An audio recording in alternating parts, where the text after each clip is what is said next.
The big bright idea at the uSports Report. This is where we talk about those things that catch our mind and catch our eyes and our ears. Okay, guys. Flag football season is coming up, definitely. Yeah. But fantasy football. Fantasy football season is coming up. Look, I'm starting to get emails from FanDuel, from DraftKings, all of these places. My buddies are emailing us, hey, fantasy football's coming up. What do we do? Now, my question is this. Is it too early to start talking about fantasy football? No. It's never too early to talk about football, especially not fantasy football, where you get to, like, make your own team. Well, why? I mean, hold on. Let me be contrary a little bit. We still don't have the roster set. You know, in preseason, somebody big always goes down, you know? And, you know, and I just don't know. We still don't know which rookies are going to make the team, which veterans are going to get cut, which team players are going to switch. Because, you know, training camp, they cut a guy, another team will pick him up, and they'll be a star for them. Is it a little bit too early? We're not even done with basketball and hockey season yet. It's not too early to talk about it, but it is too early to draft your team. Okay. Pro tips. Yeah. Pro tips for any fantasy football league manager out there. Please do not hold your draft until all of the preseason games are finished. Like you said, Khalil, somebody always gets hurt in the preseason or mini camps or whatever it may be. And that is the biggest thing I can say is do not hold your draft until the preseason games are done. Because it happens every single year. Every year. Every year. Jordy Nelson. Yeah. I'm excited, though, because I normally don't draft very many guys from my team. But this year I'm going to probably have a few more names in the mix if everything goes as planned for the Jaguars. You know, we've got some upcoming hot names to look at, so maybe I'll have a little bit of a better year with draft. Jaguars, DB, your second defense? Maybe. I don't know. Second defense, definitely. It's a little early to put them on my roster as my defense, but maybe a couple players from the team will make my roster. But my little brother makes like $600 every year on FanDuel. Oh, wow. Like weekly. Wow. He's good at it. And then now, I want to ask you that, but first I'm going to ask you guys draft tips. What are some of your draft strategies when it comes to fantasy football? When I play fantasy football, I play with guys who know a lot about football. So the biggest tip I have is it's not always the best idea to get the number one name. Sometimes it's better to, especially on like safeties. Sometimes it's better to get somebody in like the middle of the list because those guys are pretty good too. And I've got some really big points with some third stringers. Okay. Tyler, what's your draft strategy? Draft strategy, first off, first 4 rounds, running backs and wide receivers. Yeah.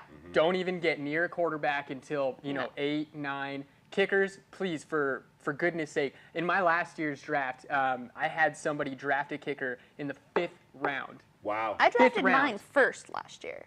Okay. And it did me good things. Hey. I mean, Kickers it works are for some valuable. people. It works for some people, but I mean, there's plenty of kickers that are going to be out there in the late rounds. I mean, most people don't even draft a kicker. Yeah. You can go and claim them off the waiver wire. But another thing that I'd like to do is find the sleeper pick, because that is what's going to set you apart as far as the daily fantasy challenges, because most people are going to have the same core team. Yes. Everyone's going to have the Tom Brady's, they're going to have the Adrian Petersons, they're going to have the Julio Jones and Des Bryant's at receiver, they're going to have Gronk, but it's that one sleeper pick that you put in your flex, that's going to get you. They're going to either get, 2 points or they're going to get 27 points, and that is usually the deciding factor. So you always want to go for a sleeper pick. And last year, I was holding out hope, and it hurts me to admit this, Khalil. I drafted Victor Cruz. Oh. I drafted Victor Cruz. It was a very, very late round pick, but I was hoping, Victor Cruz was going to come back. OBJ was taking up the double coverages. I had all the hope in the world.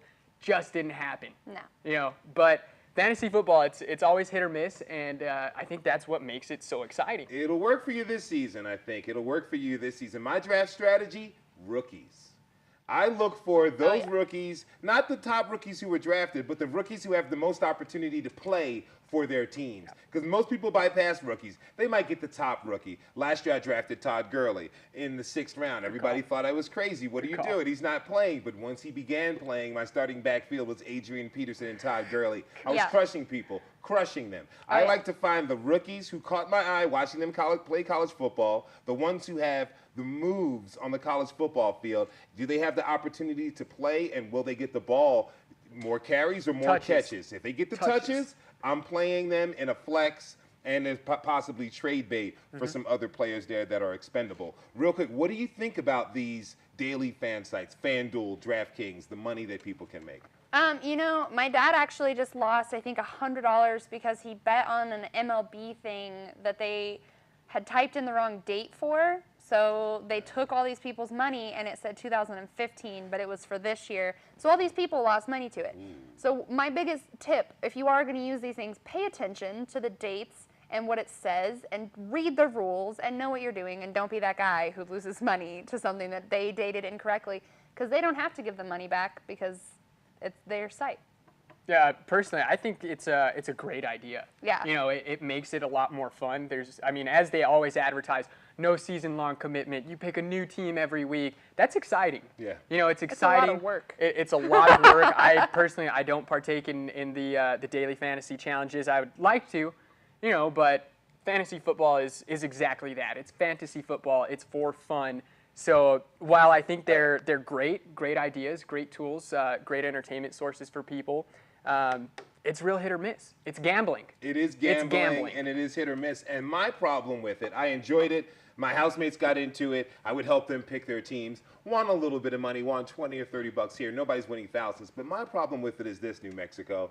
There was a report last year that the employees for DraftKings were playing FanDuel, and the employees for FanDuel were playing DraftKings. So these are folks with insider information who have all the metrics, all the numbers at the tip of their fingers, and they're able to manipulate. These were the top earners. Some people go on this site and make hundreds of thousands of dollars every Sunday. Yeah. And these were employees. So I'm like, is this really going to be a fair shake for everybody? Or do I have to be some type of Mensa MIT grad, or just work for one of these organizations to have a chance of winning big money? And yeah, they did get the insider information, but you know, I don't really think that's that big of a help.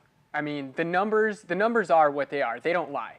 But at the same time, it really just comes down to every Sunday, those guys getting out there on the field and executing. That's true. Whether, you know, a guy might be averaging 27 points per game and he comes out and he has 0.2. You know, true. It happens. It's gambling. So while I do think them getting the insider information is a little bit unfair, ultimately it's a crapshoot.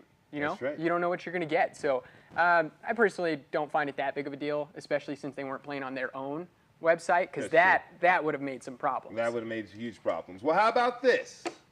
Why don't we have a uSports Report Fantasy Football League? The three of us will get some more. Maybe we'll get some viewers. Some of you want to join and play with us, possibly, or maybe some of the guys in the crew. We'll get a nice 12-team league going. Let's do it. Yeah, and especially the viewers. You know, if the viewers want to be involved, get at us on Twitter, Facebook, Instagram, our YouTube channel, whatever. Get at us. Let us know. We'll save you a spot. You can play against the three of us and all the guys back there. Oh, yeah. And I'm going to win. Okay. That's it for the uSports Report. Thank you so much for joining us. Enjoy Game 1 of the Finals tonight. Have a safe weekend. Enjoy Game 3 of the NHL Finals on Saturday. For Kimbry Temple, Tyler Ortega, I am Khalil A. Colonna. We will see you guys on Tuesday.